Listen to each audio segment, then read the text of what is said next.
Bonsoir amis chers internautes qui nous suivent en direct sur Desprot Media sur nos plateformes Facebook, Instagram ainsi que Twitter. Voici les revues de la journée. Tournée nationale du trophée de la CAN débute officiellement ce mardi à Dakar. La caravane débute au siège du ministère des Sports à 15h. Elle sillonnera des artères de la capitale, notamment Colobane, Sandaga, après Dakar. Le trophée se déplacera dans les autres capitales régionales du Sénégal. Les nouvelles informations de la police sur l'affaire des agresseurs de la zone de captage. La police avait arrêté l'un des agresseurs qui, armés de coupe-coupe et de pompes à gaz, ont tenté de voler une moto à la zone de captage. L'individu et 8 autres agresseurs arrêtés par les agents de la police de Grand Yoff ont été placés en position de garde à vue pour association de malfaiteurs volant en réunion commis avec l'usage d'armes et de complicité de vol, informe la police. Les investigations se poursuivent en vue d'appréhender toute autre personne impliquée dans ces faits, indique-t-elle. Dans un communiqué de presse, la direction des relations publiques de la police qui retrace le cours des événements renseigne que les choses se sont produites le dimanche 15 mai. Une bande d'agresseurs armés de coupe-coupe, comme le montre la vidéo qui circule dans le net, poursuivait un individu à bord d'une moto jusque dans une maison, ce pour lui arracher sa moto le menace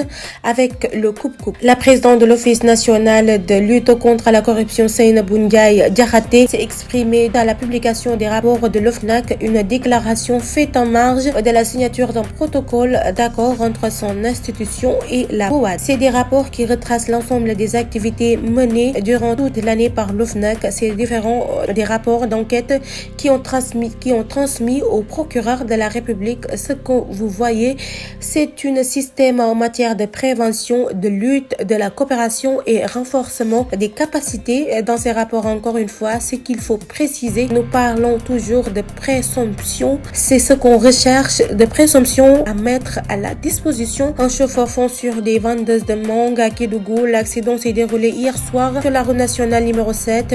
Une voiture Toyota L200 a heurté des vendeurs de mangue. Le chauffeur a été mis aux arrêts. Un enfant âgé de 2 ans a finalement succombé à ses blessures. Le préfet de la localité appelle au calme suite à la volonté de la population outrée par l'incident. Un Marocain tente de violer une femme mariée sous la menace d'un fusil. Un ressortissant marocain s'est embourbé dans une rocambolex. Affaire de mœurs à Thiès. Selon les informations, l'homme a tenté de satisfaire sa libido de force sur une dame mariée de surcroît, mais l'affaire a mal tourné. Le mis en cause a été arrêté et placé en garde à vue dans les locaux du commissariat central de la capitale du rail. Incroyable mais vrai, une femme mariée a failli être abusée sexuellement sous la menace d'un fusil de chasse. En effet, un ressortissant marocain résidant à Thiès a invité la victime à son domicile. Sur ces entrefaites, il en a profité pour satisfaire sa libido sur son hôte, mais la dame lui a opposé une farouche résistance d'après nos sources. Cependant, l'homme vivant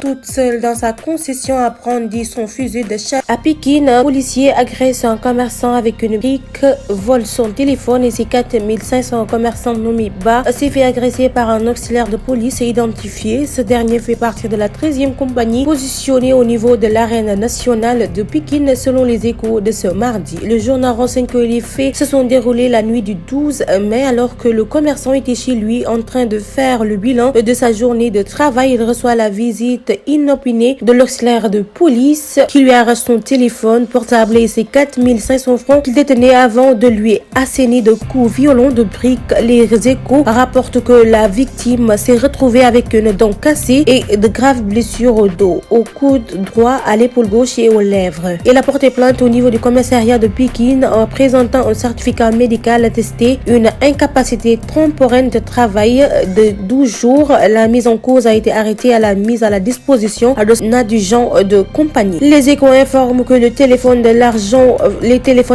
volés ont été restitués aux commerçants et une médiation entreprise en vue de trouver un accord entre les deux parties pour éviter une suite judiciaire à cette affaire. Amis chers internautes, merci de nous avoir suivis sur Desprot Media et n'oubliez pas d'activer la cloche de notification. Vous aurez des informations en temps réel ici au Sénégal et à l'extérieur. À très bientôt.